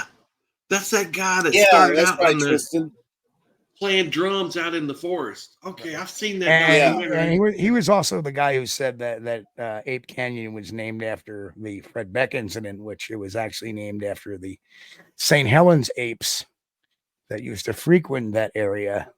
And the St. Helens apes was like a Boy Scout troop. There was back in the late 1800s, early 1900s, there was a lot of youth groups like the Boy Scouts, but they would call themselves different collectives. And there was the St. Helens Apes, which was a male youth collective that used to do a lot of hiking. And they discovered Ape Cave. And that's why they called it Ape Cave, was because of the St. Helens Apes. But Henry was like, nope, they named Ape Canyon because of the Fred Beck incident. No, they did not. And there's a lot of myth and misnomers, but I did find the actual history of Ape Cave and Ape Canyon. Yeah, Ape Canyon was named that before the Fred Beck thing. Correct. Not after. But that does make a nice little addition to the story. Well, and because of our incident, they named the canyon Ape Canyon. No. It's like Goblin Hollow in Kentucky. It doesn't have to do with goblins. It has to do with turkeys. But now I want to jump off the subject. Well, it's not off the subject, but it's more on to the Henry shows that he does. One of them's called HBM's Crypto Corner. Yep. And you do that right here on YouTube about once a week. I think there have been a couple times you did two, but usually it's about once a week. And you talk about all kinds of different cryptids on that show. Can you tell us a little bit about what you do on that show, Henry? Well, you just essentially described it, Chris. But yeah, I do talk about different cryptids. I talk about Loch Ness Monster. I talk about chupacabras. If there is like a mystery cat sighting, I'll talk about that. I do talk quite a bit about Bigfoot, of course. Right. Yeah. Mainly, it's all different cryptids. Something that's the mysteries. What I like about it, it's not just Bigfoot. You go into here's the latest Loch Nessie sighting supposedly, and stuff like that. I've even talked about new discoveries that have taken place in recent years as well. Yeah, some new creatures that have been discovered, especially sea creatures. Interestingly enough. Yeah, a lot of stuff. I think a lot of people are under the impression that we're in 2024, everything in the world has been discovered, but that's not true. They discover new species every year, and a lot of them is surprising. One of them really surprised me here a while back. A few years ago, they came out with the snub-nosed monkey, which was a small primate that was previously undiscovered, and I thought that was really cool. Creepy looking little rascals though. Look like the guy on Fallout, the ghoul, no nose, they just had kind of like two slits. Creepy looking little rat. I love that show, by the way, Fallout. Oh, me too. Very, very consistent to the video game. If you haven't played the video, I've been spending a lot of time playing Fallout the last couple of weeks. Well, I had not played that game, but I did watch the series and I really enjoyed it. Did you check out the new Fallout series, Henry? Have you watched that yet? It's pretty good. Pretty good. Very, very, very consistent to the video game too. For when who's played the video game, I'm like, oh, that's the. And there's a point in it where I recognize something, and I was like, "There's that." And my wife looks at me. She goes, "How do you know?" And then they mention it. She's like, "Well, you knew. I played the game." Yes, and for those who don't know, every once in a while, like breaking down and playing a video game once in a while, just because you got to get your mind clear and your mind free, and sometimes playing a video game will do that for me. Will clear my mind. Yeah. So, but I enjoy watching HBM's Crypto Corner, and yes. Henry always puts the links on there. So if he's talking about a story, he'll link to it, and you can go to and read the full story. Let's do another rapid fire with Henry.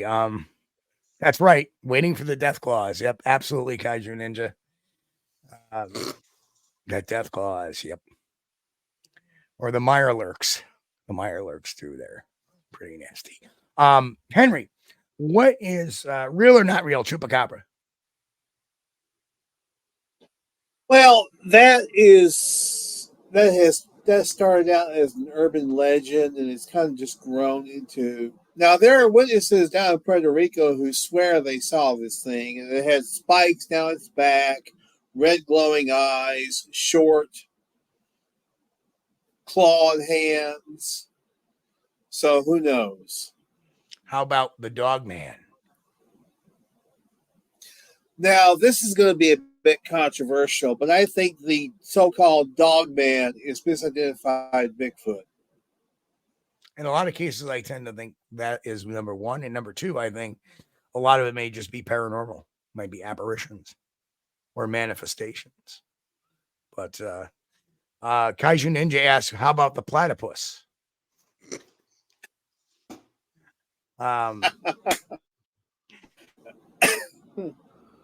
What else? How about the Loch Ness Monster? What do you think? I think Nessie could exist. It's possible that they do exist. But the only thing is there hasn't been enough quality evidence of Loch Ness Monster to be able to say one way or the other.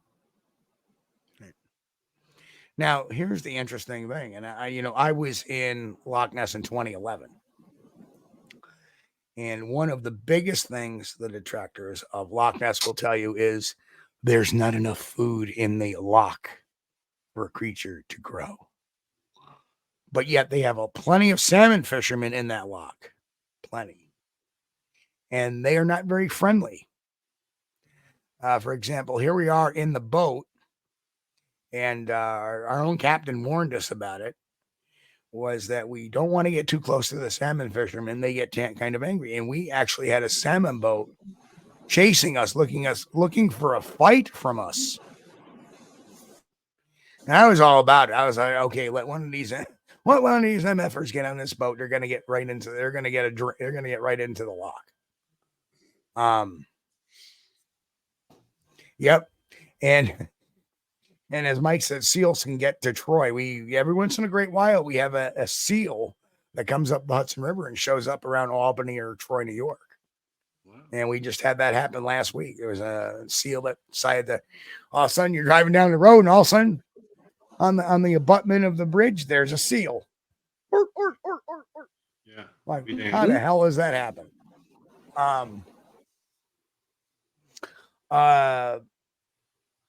Not seen any of those in Kentucky outside of a zoo. Have you ever covered the story of the goat man or the frog? I'm sorry, the frog man. I've probably talked about the frog man, not very often, maybe once or twice. Loveland, Ohio, I believe. Yeah, the Loveland frog.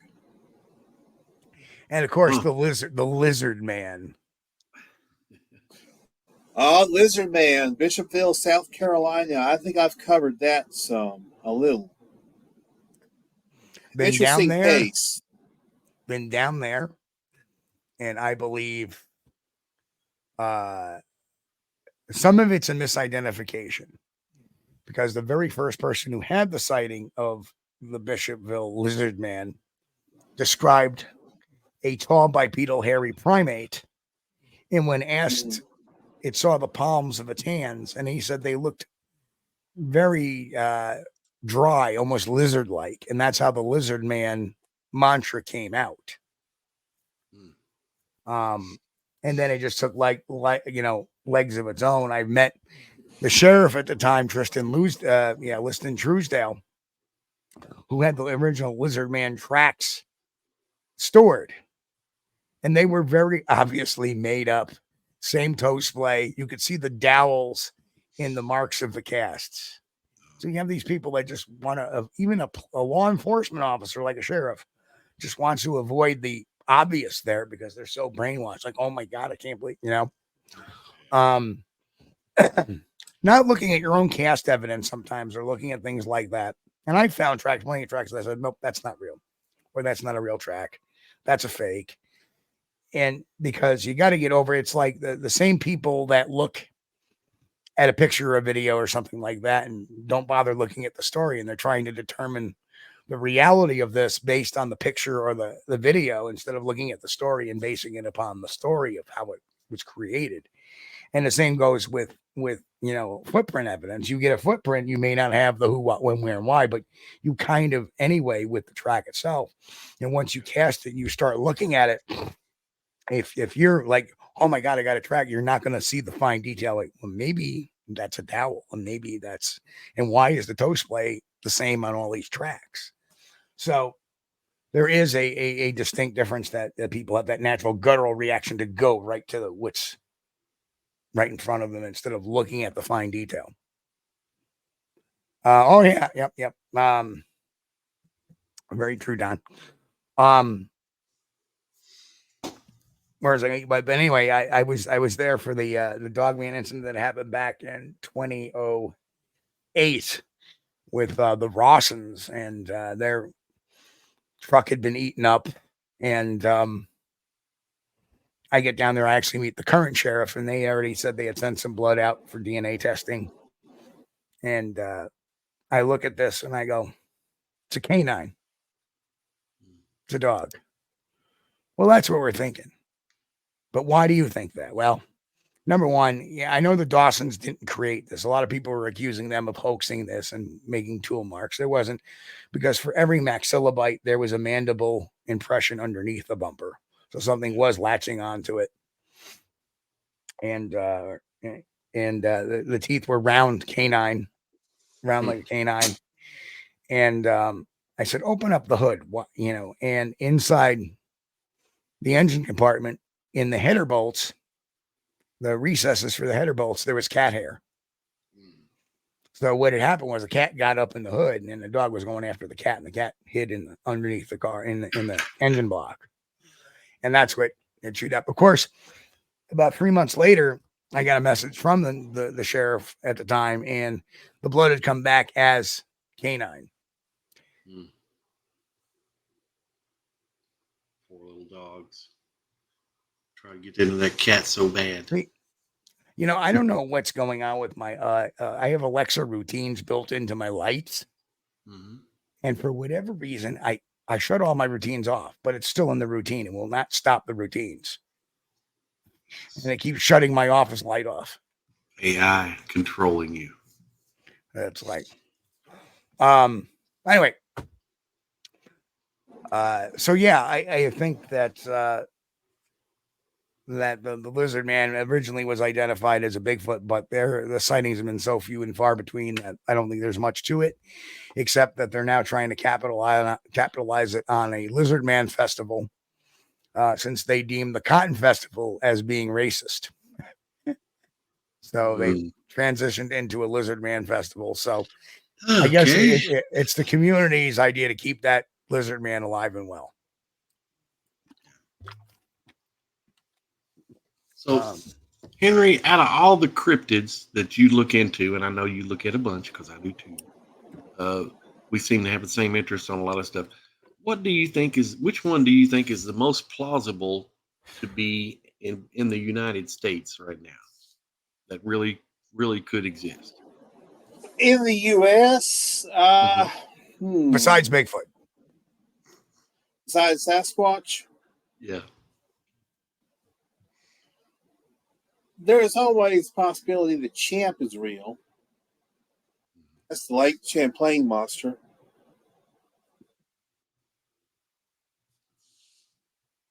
That would be an interesting thing. I know that Ben Radford tried to claim that the Sandra Manzi photograph was just a misidentified log.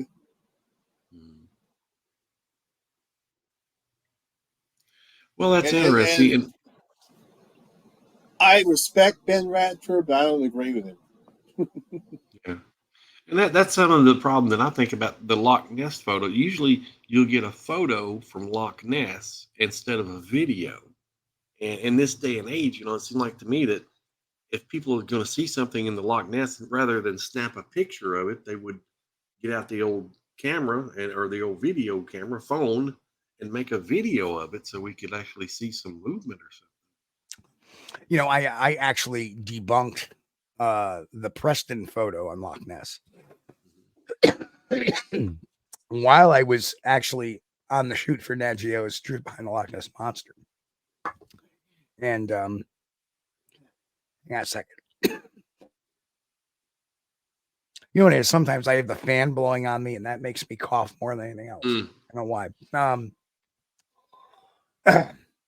But I had filmed my debunking of it. I actually took pictures of the same thing he did. It was light shine. It was sunshine reflecting off a copper roof that was way off to the right-hand side of where the frame was. That was reflecting back and down into the loch. And Preston's photo had cut that house out. But for whatever reason, NatGeo wanted to go to the scientist who said, "Oh, they look like a bunch of boats to me." Like, just an opinion. Like, and a very wrong opinion too. They weren't a bunch of boats. It was a reflection. Because the guy in the video, the professor in the video goes, "Well, I don't see anything it could be reflecting off of." Well, of course not. The frame isn't wide enough. You look at my picture, you can see the house in the background that it's reflecting off of, right? It's a wider picture. And I took the almost identically the same picture that Preston had taken. But for whatever reason, they chose to use this scientist instead of mine. And their description was really, or their explanation to me was, well, we really wanted to keep you in the positive comment.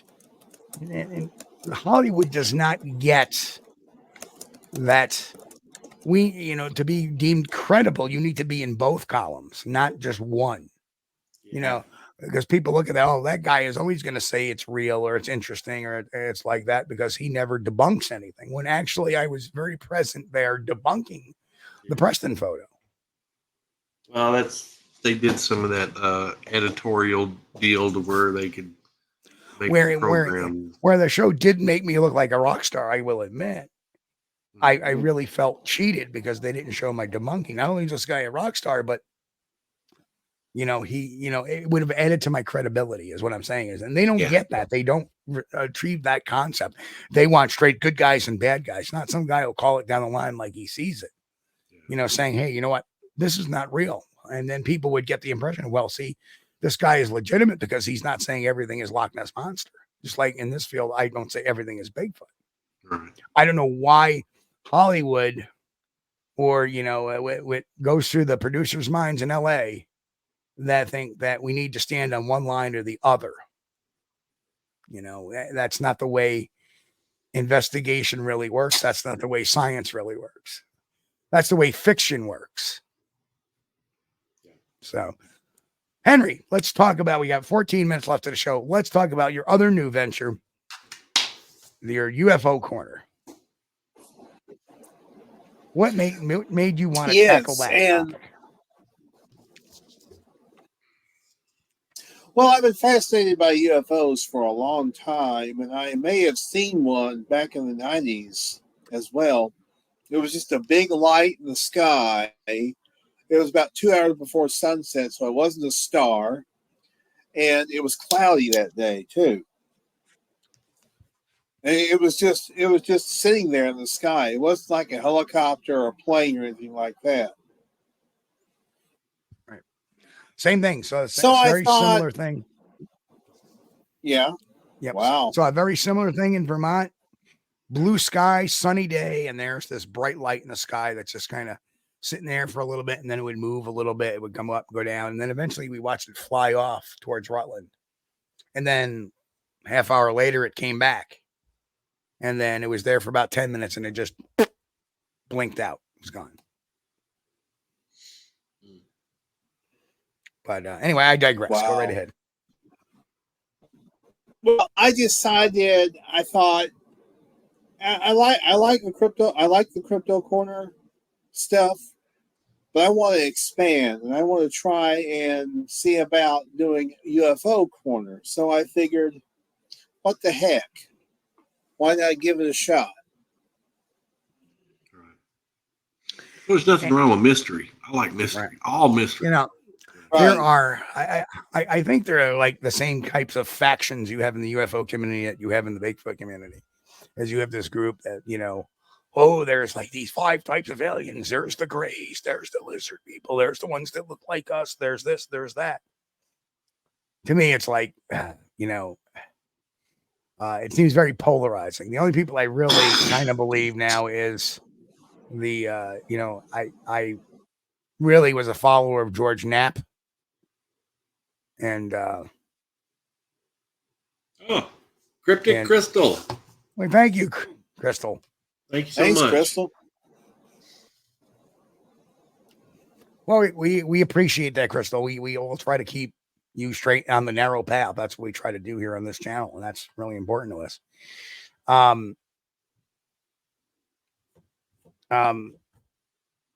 You know, I thought the hearing they had last year was amazing.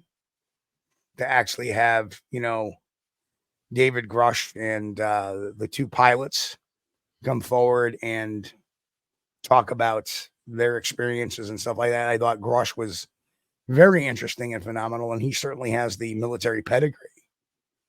And then we saw the typical government trying to smear him a little bit, and that didn't work out too well.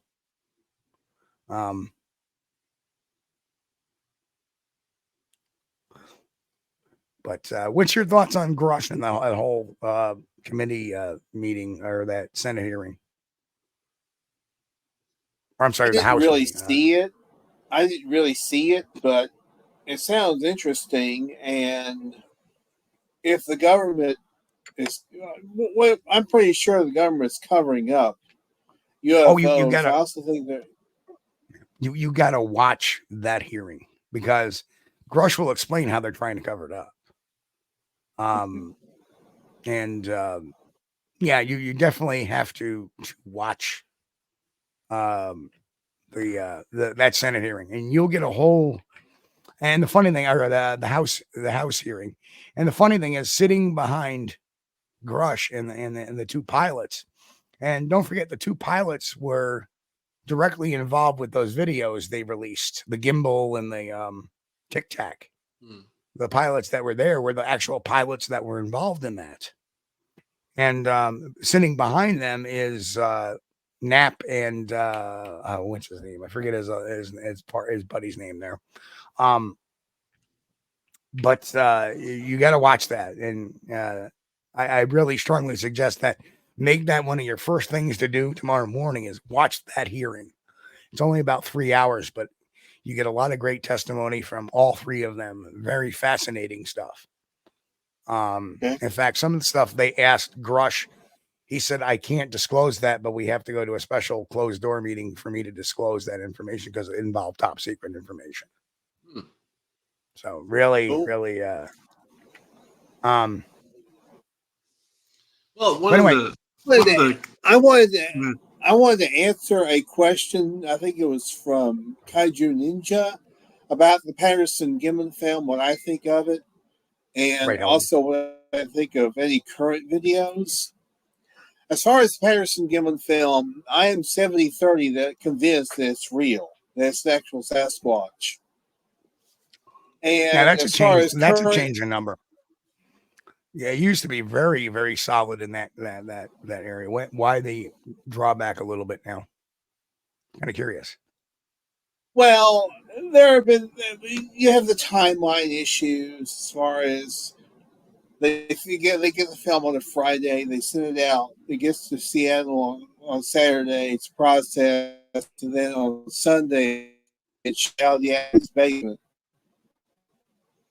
I have to wonder about that. Yeah, that was one of the things that bugged me about it too. And I think me and Steve went through some maps. We were talking about distances and measuring and how long drive time it would take. Well, it's kind of funny because in my new book, I talk about that timeline. Yeah. And guess what? The timeline now makes sense because it's very clear, and it got confirmed that Al Hodgson knew somebody in the photo shop up in Seattle. So he made a phone call and had that done. He got it to him, had it done, and they brought it back. That's how it got done that quick, because he knew somebody. That's why he went to Seattle. Now that I did not know. Interesting. As far as current videos or videos that have been released in the past few years, I would say the framing footage is really good. I'm kind of. Have you seen the thermal image? Have you seen the thermal image from Wild and Weird, West Virginia? No. Oh, very interesting stuff. You actually see feet moving or legs moving. Fascinating stuff. So I just wanted to drop that at you too. If you haven't seen it, check that one out too. Okay. Cool. So anyway, Henry, besides the two shows, you got an appearance on Billy's show tomorrow night. Yeah, Sasquatch Watch Radio, 9 Eastern, 8 Central. And you're hosting co-hosting the Sasquatch Experience again. Right. That's going to be every other Monday night. You're keeping yourself a very busy person. That's a good thing. Because for a while you weren't that busy, and it's good to see that you're out there hitting these shows, hitting the co-hosting the experience again. Very good. Yeah. Okay, Lester, you want me to talk about the Rocky Mountain Sasquatch? No, we don't want to talk about them at all. Okay. At all. Okay. That's why I was avoiding that. I got you. But just keep on doing what you're doing, Henry, because I love the HBM Crypto Corner and I love HBM's UFO Corner. A lot of good information. I appreciate that, Chris. Yeah. I highly recommend it. We'll have links down in the description. We can talk about Bob Hieronymus and his changing stories. Again? What's the new take now? Oh, well, Bob's always changed his stories. Was Hieronymus on the grassy knoll too? Yeah. Well, on the Patterson Gimlin film, Bob Hieronymus has said how many different suits it was. At first, it was, he said Patterson made the suit out of horsehide. And when he wore it, it stunk inside because it was from a skinned horse. And then later, he changed that around when Philip Morris came around and claimed that it was his suit. So now we go from a homemade suit that was made out of horsehide to Philip Morris made the suit. Right. And man, it's just so much. Well, you see, that's huge. As an interrogator, people wonder why I'm pragmatic. That's the reason why, because eventually another version of the story will come out that's so far from the first version of the story. Yeah. That will just put the whole thing right into shape. Well, guess what, Mr. Anonymous? Back then, you said it was Patterson made the suit. Now you're saying Philip Morris made the suit. Well, you know, first you said you didn't show it to anybody. You just showed it to your mother and maybe your nephew. And then you're telling us you stopped in a bar and showed it to everybody in the bar. Like, oh, come on out to my car and look in the trunk. Bullshit. Pardon my French. I call bullshit. Bob's story gets more interesting, you know, the more he adds to it. As an interrogator and an interviewer that's had probably over 3,000 interactions in his career between Sasquatch witnesses, criminals, potential criminals, witnesses, you know, claimants. Yeah, I can tell you right now that story stinks without any doubt. And as an investigator, my BS meter is up on his story. So there is a question from Cryptic Crystal. What are some of your favorite trusted researchers? Well, definitely Thomas Steenberg is one of them. You and Chris. You're here. Nikki you. Cologne. Thank you, Henry. Steven Stroifert. That's about it. No, Alex is good. There's so many of them. There's so many Alex of them. Petrikov, And yes, friends sir. of mine who I know are good researchers. There aren't too many to name as far as who are the good researchers out there now. I mean, I go down a whole list: Billy Willard, Eric Altman, Sean Forker, Henry May, Chris Bennett, Alex, of course. You know, I've met Finding the Trackway, Bill, excellent investigator, Matt from Central Florida, Bigfoot, Mike Ann from Tactical Bigfoot Research, Sasquatch Wizard Adirondack, John, great researcher. Jen out there is a great researcher. I mean, all these Nikki, of course, Brent Dill, all these people, you know, and of course now Mike Bluler as well. We've kind of gotten Mike on the right track of things. And, you know, Grasshopper's been around for years as well. Yep. There are too many to name that you know, I have trust for. Likewise, there are a bunch that I don't have a lot of trust for. A lot of the names you hear constantly and consistently over the years, but every once in a while, they'll come a name. I go, oh, no. And I don't talk about them because they're not big enough or they haven't created enough of an impact yet, really, to affect the Bigfoot community as a whole. But that is the, you know, that's a tough question. Who are your most trusted? Because you don't want to leave anybody out. Right. And so to me, it's just, there's too many to name. But I mean, off the top of my head, these people I came out, Darren Lee. There are a bunch of people I came up with. Definitely. Yeah. And there's people we came up with. Jeff Thomas, there's another one. Melissa Hovey, Wayne Larson. You know, Bruce Harrington. I mean, there's just a number of people out there that have my respect. And, you know, it's really hard to differentiate. But anyway, we are at the 1 minute mark really quick. So Chris, do your thing, brother. Oh, wow. Yeah. Again, I want to thank Henry for coming on and joining us tonight. Man, it was great having you. It's been a barrel of monkeys fun. We appreciate you. It was fun, guys. We want to thank all our listeners and everybody in chat. You guys, you make the show such great questions. I could not come up with these questions. You guys, you just they should be running the show, Steve, and they do. But we appreciate you guys. We appreciate each and every one of you, and we're honored to have you every week. We appreciate you. And back to you, Steve. Okay, folks. Again, Henry, thanks so much for coming on, brother. If I can get out there and watch Billy's show tomorrow night, I will be there. I want to say this. We'll be back this Friday night with an all new Bigfoot news / whatever we want to call it. Something. 9 p.m. Eastern. We will be back next Sunday night with talking about the Chautauqua County Bigfoot, Chautauqua County, New York, with Peter Weimer again. So Peter will be on next week. Next week will be Mother's Day too, I believe. So, yep. But anyway, I want to wish everybody a great week. Stay healthy, stay happy. We'll see you Friday night.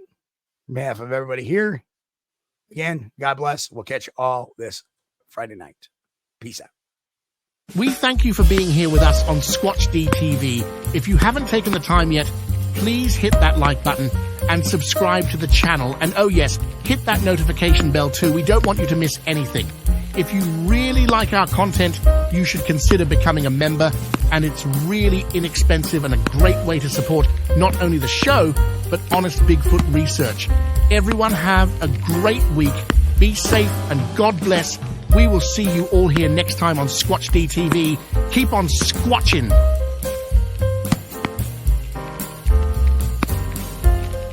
Ba-da-ba-da-ba. Ba-da-ba-da-ba.